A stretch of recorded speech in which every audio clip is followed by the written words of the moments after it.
तो हेमंत सरकार के मंत्रिमंडल का आज विस्तार होगा। दिवंगत मंत्री हाजी हुसैन अंसारी के पुत्र हफीजुल हसन मंत्री आज मंत्री पद की शपथ लेंगे। बताया आपको, राज्यपाल द्रौपदी मुर्मू उन्हें पद और गोपनीयता की शपथ दिलाएंगी और ये उस वक्त की तस्वीरें जब वो भावुक हो उठे।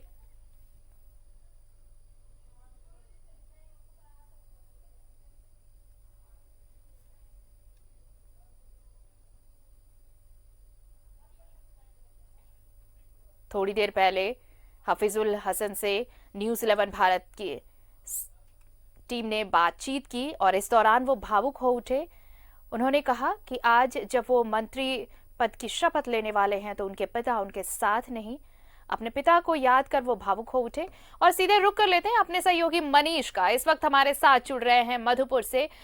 मनीष, मधुपुर की जनता के लिए वाकई ये उत्साह का दिन, हफीजुल हसन के लिए तो है ही ये खुशी का मौका, लेकिन इसके साथ साथ मधुपुर की जनता भी आज काफी खुश होगी क्योंकि निधन हो गया था मंत्री हाजी हुसैन अंसारी का और अब उनके पुत्र को मंत्री बनाया जा रहा है। तो एक नया उत्साह और उम्मीदें बहुत सारी। निश्चित तौर पे आपने सही कहा। देखिए, चूंकि एक बहुत बड़ी डिसीजन हेमंत सरकार ने लिया है और सबसे बड़ी बात है कि चूंकि हाजी हुसैन साहब इस इलाके के नहीं बल्कि पूरे झारखंड के इस कौम के बहुत बड़े नेता रहे हैं। उनके लिए सभी लोग के आदर रहा है और सिर्फ अपने ही कौम नहीं बल्कि दूसरे कौम में भी उनकी बड़ी इज्जत रही है। लेकिन वक्त चूंकि कोविड ने उनके साथ जो कुछ भी किया, उस परिवार के साथ जो भी हुआ, इस इलाके के लिए बहुत बड़ी क्षति हुई। लेकिन चूंकि हेमंत सरकार ने जो निर्णय लिया है, निश्चित तौर पर उनके जो पुत्र हैं, बेटे हैं, उनको बनाया जा रहा है। तो हमारे साथ अभी उनके परिवार के सदस्य जुड़ेंगे ही, लेकिन फिलहाल उनके एक छोटे भाई हैं। पहले हम उनसे उनकी राय ले लें कि क्या प्रतिक्रिया है, फिर हम लोग और बातों पर एक मनोज एक बार दिखाइए इधर। अब आज आपके बड़े भाई हुए हैं, क्या कैसा लग रहा है, क्या प्रतिक्रिया होगी आपकी आज? सबसे पहले तो हम ऊपर वाले का शुक्र अदा करते हैं कि उन्होंने हमको ऐसा गार्जियन दिया था और उस फैमिली में हम लोग पैदा हुए जो हमारे बीच अब वो तो नहीं रहे, लेकिन उनका दिया हुआ गाइडलाइन, उनका संस्कार जो हमें मिला है, उसी के आज इनाम है जो झारखंड में फिर मेरे बड़े भाई को दोबारा कैबिनेट में जगह दिया जा रहा है। इसके लिए मैं पूरे झारखंड पार्टी का, खास करके गुरुजी शिबू सोरेन जी का शुक्रगुजार हूँ। हेमंत सोरेन, पूरे कैबिनेट का, पूरे झारखंड का, खास करके मधुपुर के जनता का मैं आभार व्यक्त करता हूँ कि उन्होंने इस मकाम में पहुँचाने में सब लोगों का बहुत बड़ा सहयोग है। और हम यही मीडिया के माध्यम से हम यही कहना चाहते हैं, जिस विश्वास से, जिस उम्मीद से झारखंड सरकार ने ये जिम्मेवारी हम लोगों को दी है, हम कोशिश करेंगे कि उनके ख्वाबों पे, उनके भरोसों पे खरा उतरूं और यहाँ के जनता का भी उम्मीदों पे खरा उतरूं और जो हमारे हाजी साहब के अधूरे काम थे उस काम को पूरा करूं। चूंकि आज तो शुक्रवार है, जुमे का भी दिन है, निश्चित तौर पे आज बड़ा तोहफा। हाँ, जुमे के दिन हमारे यहाँ में छोटी ईद कहा जाता है और अल्लाह की तरफ से ईद का एक तोहफा है। ये तोहफा के साथ एक जिम्मेवारी भी है। ओहदा मिलना, कोई चीज़ बन जाना, ये कोई बड़ी बात नहीं, कोई मायने नहीं रखता है। उसको सही से निभा देना, जनता का दिल जीत लेना, ये कामयाबी है। आपको दुनिया जो है वो मुकद्दर से मिलता है। जो भी आप देखे होंगे, आज से कुछ दिन पहले एक औरत थी, रेनू मंडल, ट्रेन में गा रही थी। उससे बढ़िया बढ़िया गायकार है, अच्छा अच्छा गला वाला है, लेकिन मुकद्दर में उसका लिखा था मालिक ने कि उसको हम बुलंदी दें, तो उसको बुलंदी दिया। लेकिन उस पर कायम रहना, उसको सही से उसका उपयोग करना, पावर का, वक्त का, आदमियों के साथ व्यवहार का, ये सबसे मायने रखता है। क्योंकि अब मंत्रालय मिल रहा है और जाहिर सी बात है कि इंतकाल हो गया था हाजी साहब का, तो इस दौरान कई काम रुक गए थे। तो हम उम्मीद कर जनता ही उम्मीद करे कि अब काम बढ़ेगा यहाँ का। निश्चित रूप से हम तो जब अब्बा ऐसे हुए तो बहुत नाउम्मीद हो गए थे, हताश हो गए थे कि अब क्या होगा। फिर हम लोगों ने हिम्मत की कि नहीं, इतने आदमी जो उम्मीद से आते हैं, गरीब है, गुरबा है, सब अपने समस्या को, अपने परेशानियों को लेके हमारे पास आते थे, अब्बा के पास। सब एक बुझ सा गया था और खुद हम लोगों का भी दिल छोटा हो गया था कि पता नहीं अब हम लोग कैसे क्या करें, कहीं बिखर न जाए। लेकिन शुक्र है परवाले का कि उन्होंने हमें हिम्मत दी और जहाँ तक हो सका, जैसे हो सका, आदमियों के बीच हम लोग जुड़े रहे। और हम लोग दिल से ये सोचते हैं कि जो भी अब्बा का अधूरा काम है, अब्बा अब्बा का जो दिशा निर्देश था कि सही बेटा, सब सही रास्ते में चलना, गुरूर न करना बेटा, तकब्बुर न करना, ओहदा आनी जानी है, ये दुनिया, ये बड़े बड़े लोग आते हैं जाते हैं। अक्सर बैठ के अब्बा हमारे यही नसीहत किया करते थे कि बेटा कभी ऐसा मत करना गलत, वो चीज़ तुझे देखने में अच्छा लगे थोड़ा देर के लिए, लेकिन गलत होता है बेटा, गलत ना करना। और उन्हीं के बताए हुए रास्ते पे हम लोग चलने की कोशिश कर रहे हैं। ऊपर वाला का शुक्र है कि हर चीज़ दिया, ओहदा दिया, पावर दिया, पैसा दिया, लेकिन बहुत बड़ा शुक्र है कि दिल में गुरूर, तकब्बुर ये सब नहीं दिया। हम लोग हमेशा से ही, ऐसा नहीं जो ये पहली बार हो रहा है, शायद कि ये चौथा मर्तबा के मंत्री का हमारे फैमिली से, हमारे परिवार में से ये चौथा मर्तबा मंत्री पद का शपथ लिया जा रहा है। लेकिन कभी भी हम लोगों ने उस नज़र से नहीं देखा। हम यहाँ के जनता के लिए एक आम जनता हैं, उनके भाई हैं, उनके बेटे हैं, बस एक जो इंसानियत का जो रिश्ता होता है बस वही है। ओहदा अब चूंकि काम भी करना है, चुनावी मौसम भी अब आने जा रहा है, चुनाव भी हो गए, तो विकास के जो कार्य हैं, जो हाजी साहब का जो अधूरा रह गया काम, उनमें कौन सी प्राथमिकता होगी आप दोनों भाइयों की, क्योंकि आप ही हैं जनता के बीच में? उनके जो भी अधूरे काम हैं उनको हम लोग, मसलन अगर हम लोग बात करें, मसलन है यहाँ का मधुपुर का, पहले हम लोग का मैनिफेस्टो में था कि जिला का ये करना, तो वो भी प्राथमिकता में ली जाएगी, बात की जाएगी सरकार से कि इनको जिला बनाया जाए। प्लस ये इलाका बहुत बंजर इलाका है, ना फैक्ट्री है, ना कहीं कुछ है, बहुत ज़्यादा। सबसे पहले हम लोग रोजगार पे बात करेंगे। पलायन भी यहाँ से ज़्यादा, पलायन सबसे ज़्यादा यहाँ से होता है, उस पर हम लोग रोजगार पे बात करेंगे।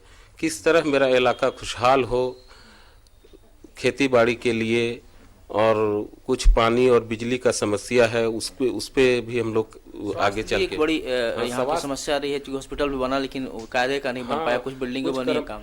हाँ, वहाँ पे कुछ पर्सन का कमी है, मैन पावर का कमी है। उसको हम लोग बात करके, अपना जो बन्ना गुप्ता जी हैं स्वास्थ्य मंत्री, उनसे बात करके यहाँ पे इनकी कमियों को रखेंगे कि हमारे इलाके में ऐसी कमी है, उनको आप देखिए। हमारी कोशिश ये रहेगी हर समस्या, चाहे वो जिस लाइन से हो, हम चाहेंगे कि उसको हम पूरा करें। एक और है कि कुछ चूंकि चुनाव का मसला चल रहा था और कई लोग दावेदारी कर रहे थे कि प्रत्याशी को लेकर के यहाँ के जेएमएम में ही जो मुस्लिम नेता और हैं उनकी दावेदारी हो रही थी, वो उछल रहे थे, एक तरह से हम कह सकते हैं। तो क्या ऐसे लोगों को मिला के चलेंगे? कुछ दरार की डर था कि कहीं बिखराव ना हो जाए, तो उन लोगों को भी आप मिलाना चाहें? हमें किसी से गिला शिकवा नहीं है, कौन क्या करता है क्या नहीं है। आप अपना कर्म करते जाओ, फल देने वाला ऊपर वाला है। हम सोचे भी नहीं थे कि ऐसा हम लोग के साथ इतना बड़ा ओहदा मिल जाएगा। हमारा काम है, हम कर्म करते जाते हैं, फल देना उनका काम है, वो देखता है। वो सब मंझे हुए लोग हैं, हमारे गुरुजी हैं जो अब्बा के बहुत ही करीबी थे, करीबी साथी थे। उन्होंने अपना जीवन का अक्सरहा हिस्सा जहाँ से जुड़े वहीं पे गुजार दिए। मतलब जो लोग नाराज उन लोग को आप बटोरेंगे, उन लोग को भी लाएंगे? वो सब हमारे हैं, अपने हैं, कहाँ जाएंगे। अरे इंसान भटक जाता है, लेकिन वो तो प्राय अपना ही होता है, कोई गैर नहीं है। लेकिन इंसान को सब्र से काम लेना चाहिए। क्योंकि मधुपुर में कुछ लोग ऐसे भी हैं जो बरसाती कुएं की तरह, जब चुनाव आता है तो लोग उछलने लगते हैं, कई कार्यक्रम करने लगते हैं। कई ऐसे नाम हैं उसमें, राजनीतिक पार्टी के भी लोग हैं, सामाजिक कार्यकर्ता बनकर आते हैं, उछलने लगते हैं बरसाती को मडक की तरह। ऐसे लोग के लिए क्या नसीहत देना चाहेंगे? भैया ये लोकतंत्र है, सबको अधिकार है, सब आए सब आजमाए, लेकिन सब अच्छी बात है। जनता के हाथ में निर्णय है, कौन जनता किसको कहाँ पे बैठा देगी, किसको कहाँ गिरा देगी। और मीडिया के माध्यम से हम एक बात भी कहना चाहते हैं, ये मधुपुर है, यहाँ का जो माहौल है, यहाँ का जो मिठास है, एक मिसाल दी जाती है। लेकिन अफसोस हमें इस बात की होती है कि आज से कुछ दिन पहले मोबाइल के माध्यम से, फेसबुक के माध्यम से मैंने 2-4 नेताओं का, वरिष्ठ नेताओं का भाषण सुना। बड़ा अफसोस हुआ कि हमें उम्मीद ना थी कि वैसे लोग भी ऐसे इस तरह बोलेंगे। बड़ा अफसोस हुआ। हम यही चाहते हैं जो मेरा मधुपुर जिस तरह इसका मिठास था वो कायम रहे, यहाँ कोई जातीयता ना हो। आज क्या हो रहा है? आज चूंकि आज का दिन बड़ा खास है, आज के दिन क्या तैयारी, बच्चे भी तैयार हो गए, क्या हो रहा है आज? अमीजान तो बाहर नहीं आ पाएंगे जो 40 सब कुछ हमारा ये शरीयतन कुछ रिवाज है जिसके चलते अम्मी अभी बाहर नहीं निकल सकती है, और 8-5 दिन के बाद वो सबसे मिलेंगे जुलेंगे। और क्या होगा जब मंत्री बस कुछ नहीं, जनता से मिलेंगे, उनका ये करेंगे, उनकी खुशी में हम भी शामिल हो जाएंगे। खुशी तो मेन जनता की है, जिन्होंने इतना उम्मीद से, इतना दिन रात एक मेहनत करके हमारे कार्यकर्ताओं ने, जनता ने, सब ने मिल के जिताया था हाजी साहब को। अब हम लोग भी उसी के साथ मिल के आज विधायक बनने से पहले मंत्री बन गए हैं भाई, इनके भाई मंत्री बन गए हैं और विधायक बनना अभी बाकी है। तो जो 6 महीने का वक्त दिया गया है उसमें जनता एक बार फिर से भरोसा जताएगी, क्योंकि इनके विरासत को आगे ले जाएंगे, हाफिजुल हसन, हाजी हुसैन अंसारी की विरासत को आगे ले जाएंगे। तो क्या जनता का वही प्यार, वही विश्वास, वही भरोसा मिल पाएगा? ऐसी उम्मीद है इन्हें। बिल्कुल। देखिए, अब चूंकि अब जो माहौल है वो चुनावी माहौल है, अब जो तय है, जो संवैधानिक जो प्रावधान है उसके मुताबिक तो मंत्री पद दे दिया गया, लेकिन चूंकि विधायक बनना अभी बाकी है, ऐसे में आप कितनी उम्मीद करते हैं कि आपके जनता, तब जब विपक्ष के यहाँ मंत्री भी रह चुके हैं, आंसू भी दावेदारी कर रही थी, कुछ सामाजिक कार्यकर्ता ऐसे हैं या मुस्लिम कई नेता ऐसे हैं जो अलग अलग पार्टियां, जो इस राज्य की पार्टियां नहीं है, वहां से भी उठ खड़े होते हैं, तो ऐसे में क्या लगता है कितनी जनता, क्या कितना भरोसा जता पाएगी?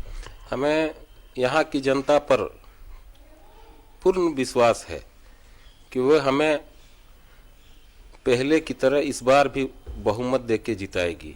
यहाँ के जनता अमन पसंद हैं, सीधे साधे लोग हैं, वो अमन चाहते हैं। कुछ आदमी पॉलिटिकल फ़ायदा लेने के लिए जातीयता का रंग देते हैं, हिंदू मुसलमान मंदिर मस्जिद ये सब करते हैं, लेकिन ये मधुपुर है, उनको पता होनी चाहिए कि यहाँ किसी भी, अगर हिंदू के यहाँ शादी हो तो 50% मुस्लिम इन्वाइट रहता है दावत में, और किसी मुस्लिम के यहाँ रहता है तो 50% हिंदू। ये बात तो विपक्ष की हो गई, लेकिन अगर हम ये बात करें, आपके ही समाज में कई नेता ऐसे उठते हैं जो अलग अलग पार्टियों से, जो आंध्र प्रदेश की पार्टियां होती हैं, कई जगह लोग कई अलग अलग निर्दलीय खड़े हो जाते हैं, तो ऐसे लोगों के लिए कैसे उनसे आप निपट पाएंगे?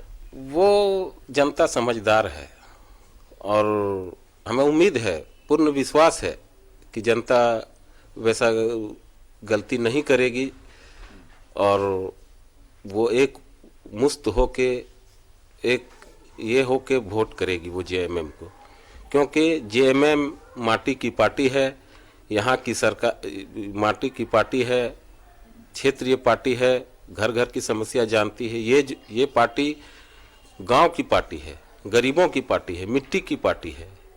इनको जामताड़ा के बेकौशल है, जामताड़ा के विधायक यहीं से इरफान अंसारी जी, फुरकान अंसारी, उनसे भी कितना मिल पाएगा सहयोग? बहुत वो हमेशा गाइडलाइन करते हैं, हमारे बड़े भाई जैसे हैं। उनका जन्मदिन भी है फुरकान अंसारी। चलिए, उनका फुरकान चचा को जन्मदिन मुबारक हो, अल्लाह उनको उम्र को दराज करे और हमारा अभिभावक बने, हमको गाइडलाइन करे। हो सके हमसे कुछ गलतियां हमसे भी हुई है, हम भी इंसान हैं, लेकिन हम तमाम जनता से इस मीडिया के माध्यम से ये अपील करना चाहते हैं, अगर कहीं चाहे अनचाहे अगर कुछ गलती हो गई है, किसी का दिल दुख गया हो, तो वो एक इंसान समझ के, एक छोटा भाई समझ के माफ कर दें। आज आशीर्वाद लेंगे उनके घर जाकर के आप? उम्मीद तो है कि चलेंगे। हम तो खैर थोड़ा सा पार्टी पॉलिटिक्स में कम रहते हैं, लेकिन चलिए मनीष, देखेंगे अगर वक्त मिला तो। हमें किसी से गिला शिकवा नहीं है, हमारे सब अपने हैं, सब हमारे अपने हैं। आसिया, देखिए चूंकि हेमंत सरकार ने जो कुछ भी निर्णय लिया है इसके कई राजनीतिक मायने भी, एक तीर से कई निशान हुए हैं। राजद दावेदारी कर रही थी, उसे भी चुप करा दिया गया। उसके पहले इरफान अंसारी साहब जामताड़ा के विधायक है, उनको अल्पसंख्यक बोर्ड जो ये बोर्ड है उनके अध्यक्ष भी बनाया गया, उनको हज कमेटी की बना दिया गया। तो अब जो चूंकि यहाँ कई लोग ऐसे थे, यहाँ भी ये सच है, ये नहीं कह पा रहे हैं, लेकिन इनके भी जेएमएम में भी एक ऐसे नेता है जो दावेदारी कर रहे थे। अलग अलग बैठकें चल रही थी, हमें पता है इस बात को लेकर के। जिला कमेटी जेएमएम की थी, वो अलग बैठक कर रही थी, कुछ लोग अलग कर रहे थे। निश्चित तौर पे हेमंत सरकार ने जो भी फैसला लिया, जो जितनी लॉबिंग अलग अलग चल रही थी मनीष, जेएमएम ने एक तीर से कई निशाने साध लिए हैं, एक तीर से कई निशाने साध लिए हैं। चाहे वो आरजेडी का अपना अलग राग अलापना हो, या फिर जिला कमेटी में जिस तरह से अलग अलग तरह से टोलियां बनाई जा रही थी, अलग अलग से कमेटी बना के अपने अपने प्रत्याशी के नाम की चर्चा हो रही थी, उन सब कयासों पर, उन सब बयानों पर अब विराम लग गया है। और अब आज हफीजुल हसन मंत्री पद की शपथ लेंगे और जाहिर तौर पर मधुपुर बाय इलेक्शन में जेएमएम उम्मीदवार भी। बहुत बहुत शुक्रिया मनीष आपका हमारे साथ जुड़ने के लिए और इस तमाम बातचीत के लिए।